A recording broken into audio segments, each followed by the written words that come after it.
Tudo que veio da cultura e da população preta neste país foi e ainda é marginalizado. Olá, terráqueos! Hoje é Dia Internacional contra a Discriminação Racial e por isso eu trouxe esse vídeo da senhorita Bira que se chama A Marca de Khan pra gente reagir juntos hoje. Acho que tem muita coisa pra gente falar. Esse vídeo com certeza vai introduzir muito bem esse assunto, vai trazer discussões muito boas pra gente. Por isso eu trouxe hoje ele pra gente assistir. Antes de começar o vídeo, já sabe, né? Curte o vídeo, se inscreve no canal se você ainda não é inscrito e ativa o sininho pra não perder nenhum conteúdo novo. Bora começar? Podia ser eu e Valdeci, mas não. Ele prefere sentar o nariz numa farinha lá no Marcilac com a Soraya. Quando é fé para um carrão daqueles caros que eu não sei nem falar o nome, porque minha língua não droba. Carrão caro mesmo. O motorista, a coisa mais linda da terra, virou pra mim e disse: a mocinha bonita tá perdida? Oi? Eu olhei pro lado, não tinha ninguém. Eu pensei, a mocinha bonita deve ser eu.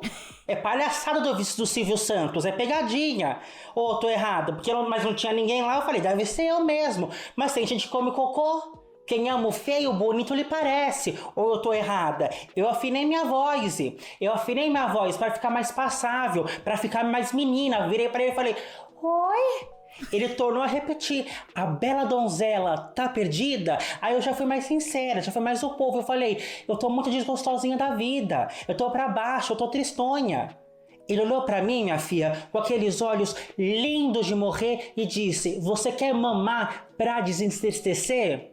Você quer mamar pra desentristecer? Aí eu fiquei muito brava. Eu olhei bem pra ele e disse, você não pode chegar em alguém LGBT e fazer uma proposta dessa, porque você desumaniza a pessoa, você objetifica. Você faria uma proposta assim pra uma mulher cis, loira, dentro do padrão de beleza no meio da rua? Você não faria. Ele respondeu, eu tenho 23 centímetros. Eu rebati, não importa. Não importa, você abre essa porta do seu carro que eu vou conversar sério com você. Para que isso não se repita mais, seu falocêntrico. Eu entrei no carro, minha filha, e mamei, mas com repúdio. Uma mamada para conscientização daquele homem. Me leitou toda a boca, aquela leitada farta, leitada grossa de macho viril. Como é que essa parte vai ter que ser cortada do início do vídeo? Não dá. Ou tô errada, que a gente problematiza, mas a gente gosta. Eu gosto de falar, gente, eu gosto de falar a verdade, eu dou a quem doer. Ou eu tô errada. Eu gosto de falar. Eu terminei e abri a porta, ele me tocou e disse, vem cá. Qual é o seu nome? Eu respondi, Morena Furacão. Sou conhecida lá em São Bernardo e região. Morena Furacão, muito prazer. Ele disse, eu gostei muito de você. É claro que gostou. Eu dei uma chave de amígdala nele. Minha amígdala é hipertrófica. Parece um botijão de gás. Eu apertei bem as partes dele. Ele disse, quer ser minha namorada? Na minha cabeça só vinha um nome. Valdeci, eu não posso dar aquela Valdeci. O cara me vai, aquele cabelo lindo de morrer, passou a mão na frente. No braço um Rolex. Falei, vamos conversar. É coisa de se conversar. Ou eu tô errada? Gente, vamos lá. Eu tô falando coisa séria. Gente, eu não tô brincando não, faz isso comigo. Tudo que eu tô falando com vocês é verdade. Eu conto pra vocês porque a gente tem essa amizade, ou eu tô errada. Faz isso comigo, pensa no nome bonito. Fecha o olho e pensa. Pensa nesse homem que você fala, puta que meu Deus, como é bonito. E você fala assim, não, meu amigo, deixa eu te mamar só pra eu ter essa passagem na minha vida. Pra eu morrer falando, eu mamei aquele homem bonito. Pensa, pós-graduado, ele é pós-graduado, o cabelo impecável, o nariz perfeito, 1,85 m, o sorriso, o corpo dele, meu Deus, que você fala assim, não é possível, esse corpo é seu. Você comprou que você fez isso aqui, é magia negra. Você não acredita. Fecha o olho e pensa. O olho dele, gente, um olho que você não tem noção. Você não pensa o olho dele bonito daquele jeito. Não tem, até a orelha dele é bonita, gente. Não, tô falando sério, imagina. Pensa nisso, você tá imaginando esse homem? Um cabelo, um nariz, você tá imaginando esse homem ou não? Fala a verdade. Tô até com a boquinha molhada, tô até babando, com a boquinha babando. Que o mais lindo do mundo, Jesus Cristo. Você tá imaginando ele? Você imaginou? Ele é branco? Então é por isso que eu estou fazendo o vídeo de hoje. Os nossos referenciais de beleza são brancos. A minha intenção é que nós debatamos mais uma vez uma questão social pela imagem. E claro, no mês da consciência negra eu não poderia deixar esse tema de lado. Ou eu tô errada? A semiótica, isto é, o estudo da imagem, se preocupa com o referencial. E o nosso referencial é branco, é europeu. A nossa sociedade ainda se modela por ressonância do sistema escravocrata. O quartinho da empregada, a pele mais clara, mais aceita, o cabelo menos crespo, mais bonito. E isso se deve a uma questão muito fundamental. A escravidão sempre esteve presente na história da humanidade, é verdade. Prisioneiros de guerra, grupos de inimigo, até a origem diferente da sua. Mas a escravidão de pessoas subsaarianas tem um quesito a mais, a pele escura. É uma escravidão marcada pela imagem. É possível dizer hoje e daqui 300 anos quem foram os escravos. Ora, a escravidão entre hebreus não era possível dizer qual deles era um escravo apenas pelos traços físicos. Claro, há roupas, indumentária que indicam, mas não é algo intrínseco que não pode ser tirado. Numa sociedade romana, em que os escravos por dívidas eram brancos e herdavam o sobrenome de seus senhores, em 2 gerações já não podiam definir quem eram originalmente escravos ou senhores, pois já estavam todos livres e ostentavam o mesmo sobrenome. Aqui, neste momento da escravidão de africanos subsaarianos, não. Eles tinham a marca de Cã, a pele escura, que é para lembrar da maldição. Lembram que o Marco Feliciano falou sobre isso? Sempre que a gente vai falar de alguma merda, me aparece o Marco Feliciano falando, né? Sempre, é sempre ele falando besteira. A maldição de Cã é uma interpretação mormon de um trecho da Bíblia que diz que Cã, ou Cão, um dos filhos de Noé, teria sido amaldiçoado por ter zombado da nudez de seu pai. E a partir disso ele foi para a África e os descendentes dele teriam uma maldição, uma marca que seria a pele escura. A pele escura mostraria que Deus os amaldiçoou. E essa maldição seria o efeito da fome na África, seria o efeito da pele escura. E essa é a marca de Cã, que o Marco Feliciano nos lembrou ali no Twitter, em uma oportunidade e outras oportunidades mais. Pô, na moral, sério, é inacreditável que exista uma explicação na Bíblia sobre essa marca de Cã e que isso seja a explicação deles para toda a desgraça que ocorreu com o povo africano. É porque eles não foram escolhidos por Deus. Gente, olha o significado por trás disso. Faz muito sentido, né? Porque quando o cristianismo vem pro Brasil, né? Aqui tinha povos originários, populações indígenas. E eles ainda trazem a população preta de África ainda para fazer esse trabalho. Então, como o cristianismo e o capitalismo têm esse fundo racista, não dá pra gente desvencilhar um do outro, sabe? Então, por isso que a gente tanto fala que não tem como acabar com o racismo enquanto a gente estiver no capitalismo. Malcolm X já dizia, não existe capitalismo sem racismo. Até porque, né, toda a acumulação de riquezas que propiciou a Revolução Industrial veio devido ao acúmulo dessas riquezas do trabalho escravo de pessoas pretas em América, né, e no mundo inteiro. Então, assim, o capitalismo foi fundado em raízes racistas. Então, a gente não vai conseguir acabar com o racismo se o capitalismo não for superado. Então, existe essa teologia em relação à pele escura. A pele escura indica a ausência de alma. A pele escura indica a maldição. A pele escura é a marca de Cã. Por exemplo, seria possível assistir o filme 12 anos de escravidão em Roma se o protagonista fosse branco? Ou na Grécia? Ou no Egito? Ou em qualquer civilização que teve escravidão? Não. Vamos lá, você que não assistiu ao filme, eu vou te contar por cima, porque eu também não quero dar spoiler e eu nem lembro direito, a grande realidade é essa. Mas a história é que tem um negão. O negão, ele mora nos Estados Unidos enquanto ainda havia escravidão. Ele mora no norte e ele é livre, bem educado, letrado, tem uma boa vida. Numa emboscada, ele é levado pro sul e lá vive 12 anos como escravo. E por que ele é levado como escravo? Porque ele tem um marcador social de raça. Não importava que ele era livre, bem letrado, ele tinha a marca de Cã. A gente pode pensar no Fanon, como ele foi criado na Argélia e como ele foi para a França, ele sofreu racismo e ele percebeu que ele se descobriu como homem preto. Então, assim, muitas vezes as pessoas não têm noção e aí acabam sofrendo racismo em situações que dão essa noção, né, que, caraca, a sociedade é muito racista e trata as pessoas pretas de formas que a gente nem pode imaginar. Eu não posso imaginar, né? Hoje, ao chegar à Itália, ao chegar à Palestina, ao chegar ao Egito, você não consegue dizer quais daquelas pessoas são descendentes de escravos, ao pisar na América, você pode com certeza absoluta indicar quem descende de escravos subsaarianos que foram sequestrados, torturados, mutilados e despedaçados por 400 anos. Frantz Fanon foi um importante Olha aí o hack da observação. autor preto e ele diz a máxima: negro é mau, é selvagem, é feio. Bem, pra você aí em casa, branco, pode parecer um vitimismo absurdo. Ai, gente, hoje em dia, preto faz um mimimi que, meu Deus, antes a gente jogava uma banana e eles ficavam contentes. Jogava uma banana, eles pegavam, comia, era banana, samba, uma feijoada, tava tudo certo.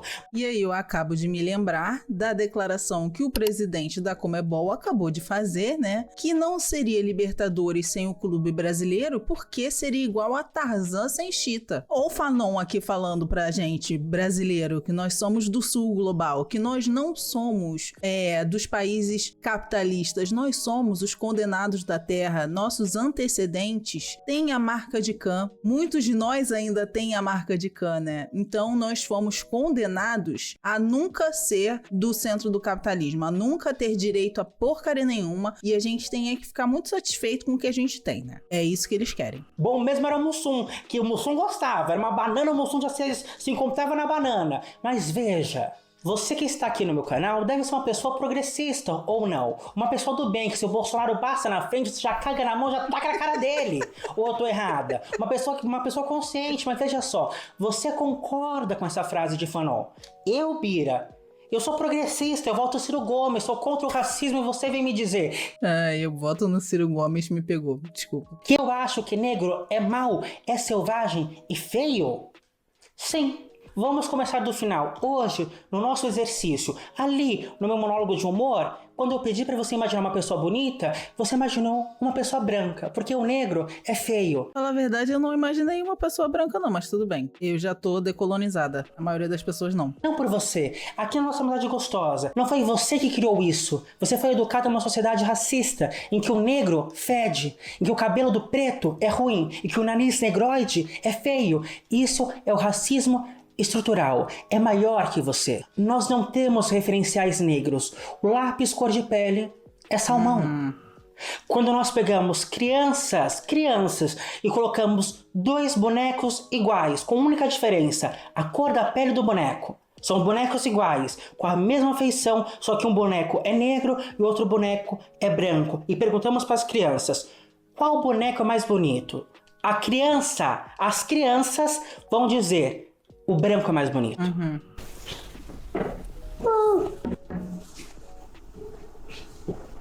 Quale bambola è bianca?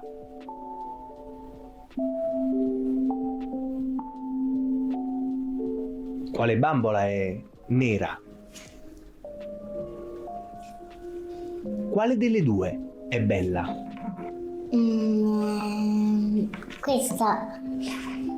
Qual è quella bella?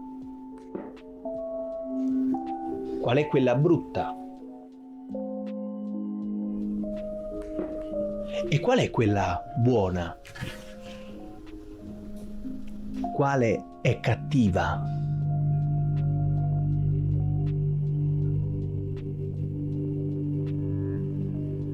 Qual è buona?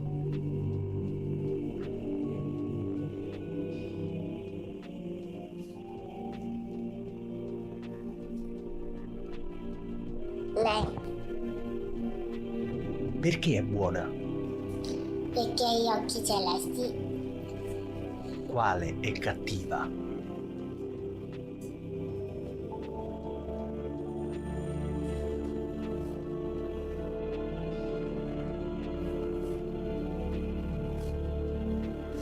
Perché è cattiva?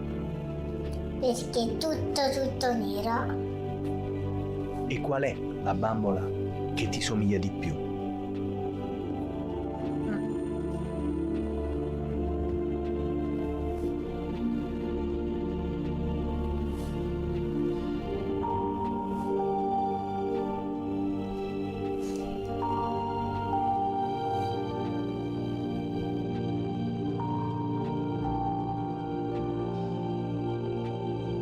As crianças estão submetidas em um sistema racista. Eu aqui já com o olho cheio de lágrimas. Não tem como não pensar no Tupac, né? Porque ele fala mesmo desse ódio que a gente dá para as crianças ser o que gera e que mantém esse racismo que existe, né? Então, quando você é racista com uma criança, essa criança vai ter trauma disso e vai viver com esse trauma e vai passar esse trauma para outra pessoa. Então, o ódio que você dá para as crianças pequenas, ele volta para você em alguma hora. E é isso que é o Thug Life, né? Que o Pac falava. E é isso que a gente viu aqui nesse vídeo. Acabamos de ver na prática. Desde a tenra infância. Não tem pra onde correr. Negro é mau, negro é selvagem e negro é feio. Fanon nos dirá outra frase muito interessante que eu quero que nós conversemos aqui na nossa amizade gostosa. Ele diz: quando me amam, dizem-me que isso é possível apesar da cor da minha pele. Outra vez, você em casa, branco, desconstruído, progressista, pode achar que o Fanon, tadinho, ele tá exagerando. Mas que moço que exagera esse Fanon. Aí nós vamos nos deparar com Lamartine Babo. Quem que é Lamartine Babo? O que é isso? É de comer? O Lamartine Babo, ele foi um cantor muito popular do Brasil e lá em 1929 ele lançou uma marchinha de carnaval que ficou muito famosa. Vamos dar uma bisolha. Eu espero que o YouTube não peça para eu tirá-la por direitos autorais. Por direitos autorais. Mas de todo modo eu vou recitá-la aqui. Escute.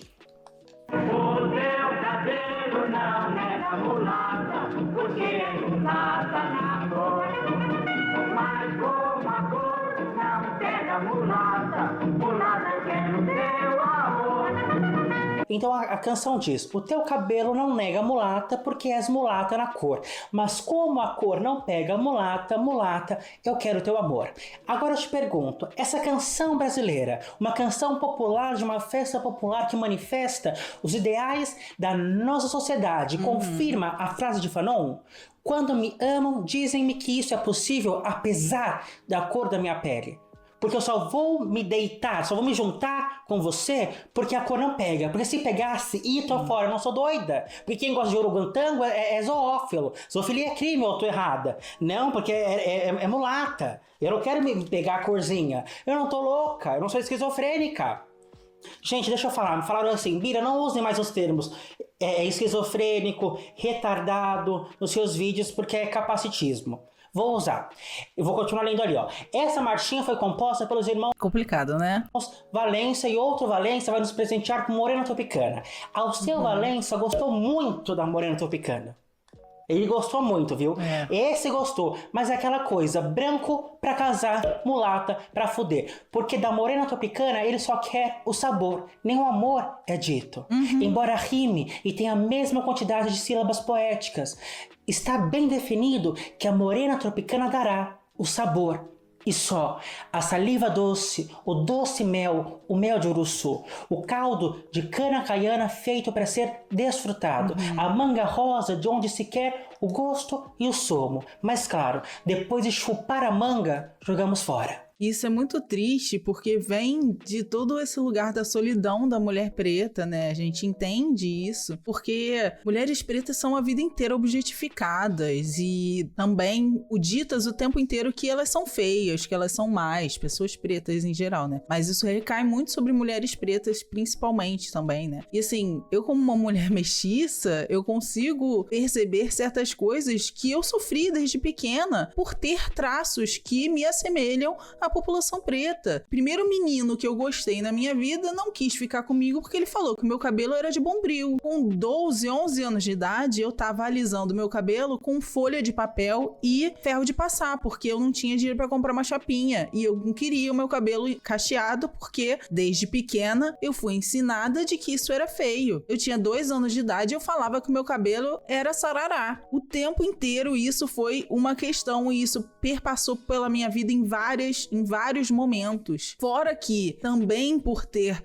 essa ascendência, o meu corpo mostra isso. Então eu sempre tive meu corpo objetificado a minha infância e adolescência inteira. Então assim, as mulheres pretas e mestiças, elas são incríveis para você se relacionar sexualmente. Agora, para você ter um relacionamento amoroso, jamais. Elas só são feitas para você usar e jogar fora. E isso perpetua inúmeras violências raciais e de gênero gênero. E não dá pra ser assim, né, gente? Não dá. Essas referências todas à mulata supostamente apareceram no jornal de Ponta Grossa em 1989, onde se lê: hoje é o dia da abolição da escravatura. Essa educativa coluna presta sua sincera homenagem à gloriosa raça negra na figura da impoluta e bela mulata Regina Tanganyika, um lindo e sensual produto do muito que restou da escravidão. Viu só? Se não fosse a princesa Isabel, que há 101 anos assinou a Lei Áurea, hoje em dia a gente não poderia estar transando com uma crioula como ela, livremente. Cena ágil, né, meus irmãos? Meu Deus. Essas são as construções semióticas que permeiam nossa sociedade, do negro objeto, da mulata sensual, do homem negro atleta, viril, sexual. As mulheres brancas são no diminutivo, são delicadas, branquinhas, rosadinhas. As negras são no aumentativo, são exuberantes, colchonas, bondonas. E claro, os negros são selvagens. Essa foto não é de 1690, não é de 1790. Essa foto é de 1958. Seu avô estava vivo. 58, gente, sério. Dependendo, sua mãe já estava viva. Africanos colocados em jaula em zoológicos humanos para que fossem vistos por europeus. Isso aconteceu ontem. Preto, quando não faz na entrada, faz na saída. São indomáveis. As características negroides têm de ser domadas. O cabelo alisado, amarrado, preso. A natureza do negro é indomável, selvagem. O cabelo do negro não é o cabelo de crente. É o que vai ser denunciado pela revista Marie Claire em 20 de dezembro de 2019. Um pastor da Assembleia de Deus se recusou a batizar uma fiel porque ela tinha um cabelo afro. Tiveram outros casos mais recentes de igrejas que estavam proibindo pessoas com tranças, pessoas com qualquer tipo de penteado que fosse associado à população preta, estavam sendo proibidas de entrar na igreja para rezar, gente. Isso confirma toda essa história da marca de Can, né? E além do mais, né, essa reportagem que a Bíblia acabou de mostrar pra gente reforça também todo esse estereótipo de que no carnaval, né, as mulheres pretas e indígenas são as mais desejadas. A gente via isso muito na Globo com a Globeleza, que era a personificação do carnaval, que aparecia nua na nossa televisão, tá? Apenas todo ano no carnaval. E era um símbolo sexual. Por muito tempo, sempre foi um símbolo sexual. Então, assim, as mulheres pretas, o ano inteiro, são tratadas como lixo, mesmo sendo elas que sustentam essa sociedade. E aí, no carnaval, mulheres pretas e indígenas são endeusadas. Como o Caê mesmo fala, chega carnaval, eu sou a favorita. No samba enredo ou na avenida. Mas, ao longo do ano inteiro, são as mulheres negras e indígenas que são mais mortas, são as mulheres negras e indígenas que mais sofrem com todos os tipos de violência. Então, assim, para usar os nossos corpos, para isso, pode. Agora, para dar respeito, para dar dignidade, aí não tá valendo a pena, né? O que mostra o quanto somos colonizados ainda também, né? A Assembleia de Deus, essa, fundada não por cristãos brasileiros, isso que é importante ser dito, foi fundada por 2 missionários suecos, trazendo toda uma questão estética alinhada ao colonizador. Quando nós olhamos a história da escravidão e do poder da igreja cristã, os dois se confundem. Não à toa, a estética buscada pelos cristãos será aquela europeizante, em detrimento à africana. A estética africana será demonizada, a imagem cristã é branca, os santos católicos são brancos, Jesus Cristo é branco. Na indumentária pentecostal, os cabelos são longuíssimos e lisos, a roupa é social, europeia, o étnico afasta de Deus, é o pagão, o que precisa ser convertido, dominado. O negro é selvagem. Quando você vê um negro numa prova de atletismo, de corrida, que exige força física, você não acha que ele tem mais chances? O negro não é mais forte, não tem um físico invejável, fortes como um touro, animalescos, primitivos, selvagens. Até este momento nós já entendemos que Fanon, tadinho, não estava fazendo nem vitimismo, nem exagero. Nós, bons, progressistas, que não somos preconceituosos, já vimos que achamos negros feios e selvagens. Como era a mesma frase dele, negro é mau, é selvagem, é feio. Negro é mau. Vamos lá, meu amor. Você tá sozinho, ninguém vai te julgar. Só tem eu e você aqui. Você já sabe da minha história. Estamos juntos desde março. Você já sabe que eu chupo rola por R$20. Você já sabe que eu me prostituo há mais de 7 anos. Eu tô na rua. Não é 7 dias não, meu filho. É 7 anos. Você já conhece meus segredos mais íntimos. Nós já falamos sobre a democracia do Ocidente ser representada pelo cabelo de Margaret Thatcher e pela gravata de Collor. Já falamos da herança que importa. Já falamos do mito da garagem. Ei, a gente tem uma história. Ou eu tô errada? Nós não nos conhecemos ontem. Você que tá chegando nesse vídeo agora, muito prazer. Eu sou Bira. Eu não tô aqui pra te julgar. Eu não te conheço. Esse é um lugar seguro. Ninguém vai saber sua resposta. Esse é o nosso segredo. Ninguém vai te cancelar, ninguém vai te apontar o dedo, ninguém vai te chamar de racista, mas pensa comigo e pensa com carinho. Negro é mau? Vamos lá, meu amor. Pensa comigo. Você, seu celular, uma rua escura. Vem aquele menino preto do outro lado. Você pensa alguma coisa? Você vê essa imagem. Você teme pelo seu celular? Você temeria se visse esse homem? Qual dos 2 homens você teria medo de perder o seu celular? Fala, meu amor, dê vazão ao que você sente aqui. Eu quero saber, não é sua culpa. Não é culpa do negro também, certo? Os negros são a maioria do que cometem os crimes pela história de exclusão. Eles são a maioria dos que cometem os crimes pela exclusão. Não é certo? Por isso é natural que nós temamos o assalto do negro. Não é culpa nossa, não é culpa dele. Ele apenas faz parte de um grupo marginalizado que por isso comete mais crimes, certo? Errado.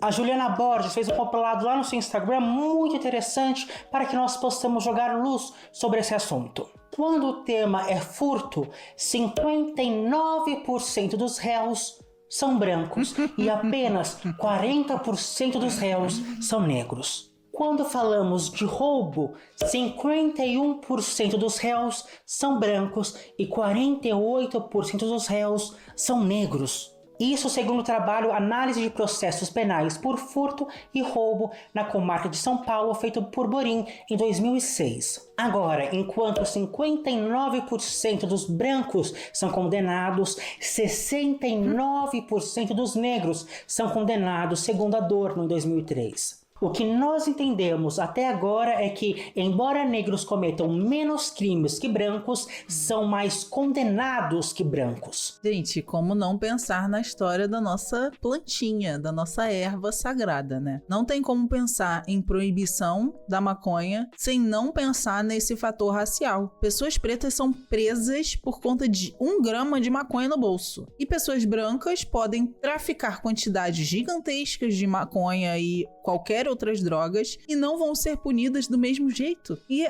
toda a proibição da maconha também tem esse fundo racial, porque ela foi uma erva que veio com a população preta de África. Então, assim, tudo que é preto, tudo que veio da cultura e da população preta neste país foi e ainda é marginalizado até o ponto que o capitalismo escolher que ele vai cooptar aquilo para ser a mercadoria, como ele fez com o funk, por exemplo, né? Então, assim, isso afeta toda a nossa sociedade, toda essa desigualdade, todas as consequências do período do tráfico de escravos faz diferença até hoje na nossa sociedade, gera consequências até hoje. Mas não para por aí. 71% dos negros condenados por apreensão de maconha tinham em média 145 gramas da droga. Agora, 64% dos brancos condenados por apreensão de maconha tinham, em média, 1 quilo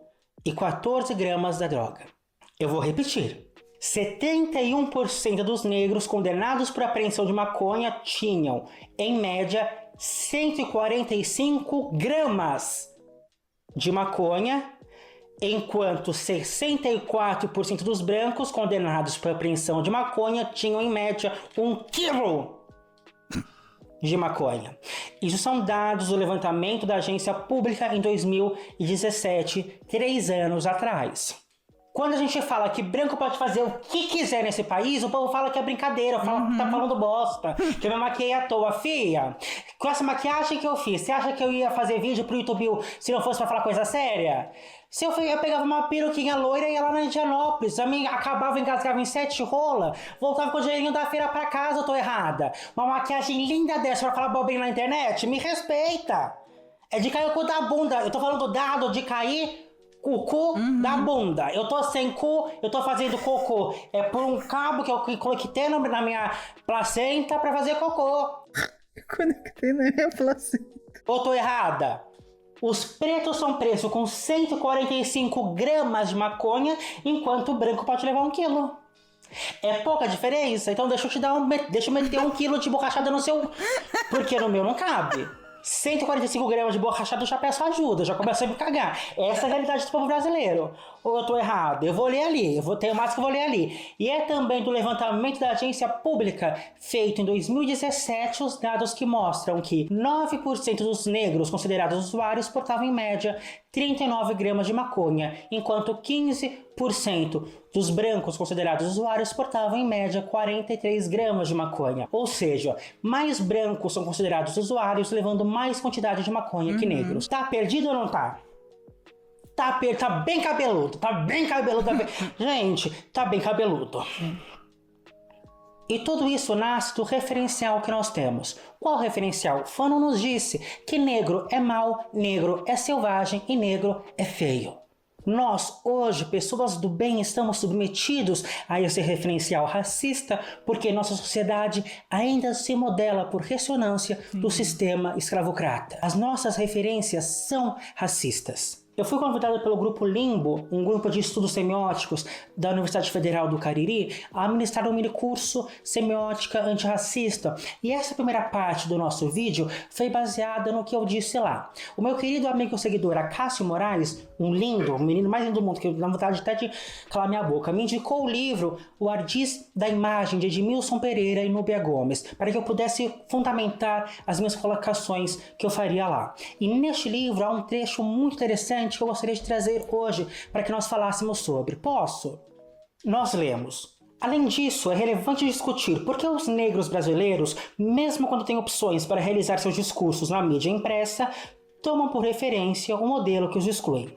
Bem, nós temos um grande clichê que vai responder isso muito diretamente, que é aquele de Paulo Freire. Quando a educação não é libertadora, o sonho do oprimido é ser o opressor. O desejo de ser o centro, eu e nós, e não a periferia, o outro e eles, emerge como um fato resolvido. Nós já falamos aqui, quem não quer ser parte da maioria vencedora, daqueles que não sofrem, dos que não têm fome, dos que são limpos, dos que não fedem, dos que são bons, dos que são educados, dos que são belos, dos que são morais, dos que são como Marilyn Monroe e Jesus Cristo. Os nossos referenciais, repito, são brancos, são europeus. Eu tive o enorme prazer de estar com Érica Malunguinho e Léa T numa palestra sobre estética no Aparelho Luzia. E Érica Malunguinho nos propôs um exercício muito interessante: desenhar uma casinha. É um lugar comum que todos nós temos. Ela perguntava: como eu começo? Como eu começo uma casinha? Disseram: faz um quadrado. E agora? Faz um triângulo em cima do quadrado. E agora? Faz um retângulo. Pois bem, a casa estava feita. E o que mais tem? Um sol, ok, e agora? Faz nuvens. Tem mais alguma coisa no terreno da casa? Tem uma árvore. E o que tem na árvore? Tem fruta. Que fruta? Pensa aí numa fruta. Maçã? Isso, desenhou uma maçã. E ela não induziu a plateia, essa é a questão. Ela não induziu, mas a plateia disse: coloca uma chaminé, coloca a maçã. No desenho, eu pedi para que eu ficasse um desenho, ela me deu de presente, ele está aqui. Esse foi o desenho que ela fez a partir das contribuições da plateia. Ela não induziu ninguém a dizer nada, ela foi só perguntando: o que eu faço? Um quadrado? E tem mais alguma coisa? Falaram: uma árvore. O que tem na árvore? Uma maçã. Enfim, tem até um sorriso no sol. Então nós vemos uma casa com um telhado, um chaminé, uma árvore com macieira, um lago e um sol sorridente. É isso que nós vemos nesse desenho feito pela plateia. A Erika, ela não induziu ninguém a dizer nada. A plateia que foi dizendo. Ela só perguntou, tem mais alguma coisa no terreno? Disseram árvore. Ela disse, tem alguma coisa na árvore? Disseram maçã. Tem alguma coisa no céu? Nuvens. E mais o que? Sol. E no sol, um sorriso. Então ela não induziu ninguém a dizer nada. Ela só estava desenhando de fato.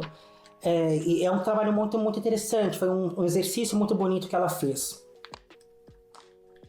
E o que esse desenho nos mostra numa análise semiótica e sociológica, como nossa memória plástica, como nosso referencial europeu é branco. Nossas casas são de laje, não temos lareira, não temos chaminé. E Erika Malunguinho nos diz que vem de uma região do país que tem muitas árvores, pitangueiras, mangueiras, mas ela nunca viu uma árvore de maçã. Também nossas maçãs são argentinas. Estamos nós desenhando uma casa que não nos pertence. Nós, colonizados, seja no Brasil, em Angola ou em Moçambique, estamos desenhando a mesma casa. Estamos pensando no mesmo homem belo, de cabelo impecável e nariz perfeito. A casa que pertence ao colonizador. O homem que é branco, porque negro é mau, é selvagem, é feio, tem a marca de Cã. Erika Malunguinho nos diz que África não é teoria, é praxis, e o padrão na natureza é a diversidade. O belo na natureza, segundo Erika, é o diverso. Mas no mundo que vivemos, Erika, é o branco, é o naso indefinido, o nariz fino, o cabelo bom. Aos pretos, a solidão e a cela. Aos brancos, o perdão e as belas donzelas. Eu teria o mundo inteiro se meu nariz fosse mais fino. Mas de Cã eu descendo, eu tenho um acordo maldito. Eu seguirei meu caminho provavelmente sozinho, mas eu não me arrependo. Eu não sou só seu fetiche, o sexo fácil numa noite triste. Eu transcendo. Se eu não sou bom para te dar um filho, você não é bom para tirar meu espartilho. Clareie sua família, eu insisto.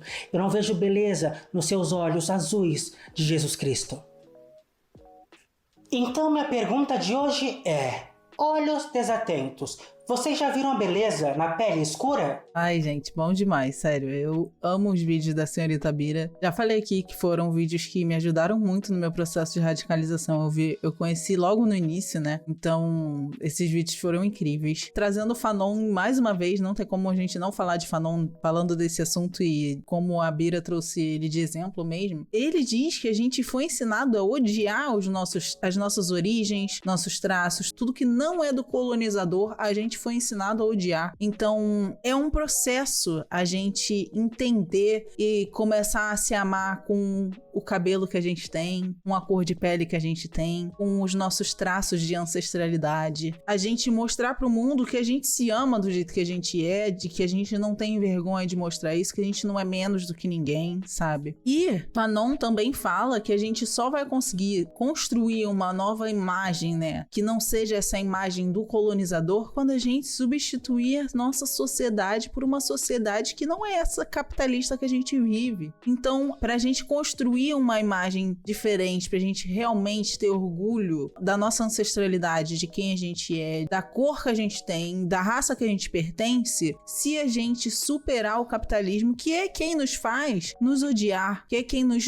mata diariamente, inclusive. Então, assim, vamos se amar também é um ato revolucionário, se amar pelo que você é, amar suas raízes, mostrar para as pessoas que você tem orgulho disso também é revolucionário. Mas a gente só vai conseguir acabar com o racismo se a gente superar o capitalismo. Então, também organize o seu ódio para a gente poder vislumbrar um futuro melhor para a população preta, para a população parda, para a população indígena, para todas as populações racializadas que existem, possam viver de maneira igual, que a gente tenha equidade racial, que é uma coisa que a gente está muito longe de atingir no capitalismo. E é isso. Se você chegou até o final desse vídeo, comenta aqui o que você acha de toda essa situação, curte o vídeo, se inscreve no canal se você ainda não é inscrito, ativa o sininho para não perder nenhum conteúdo novo. Se você gosta do meu trabalho, considere contribuir a partir do Apoia-se, do Pix aqui da tela, ou se tornando membro aqui do canal para você ter acesso à área de membros que tem vários conteúdos exclusivos. E se você estiver precisando melhorar a sua alimentação e quiser uma Nutri que não vai te julgar, que vai te acolher, clica no link da bio que você tem todas as informações para marcar uma consulta comigo. E é isso.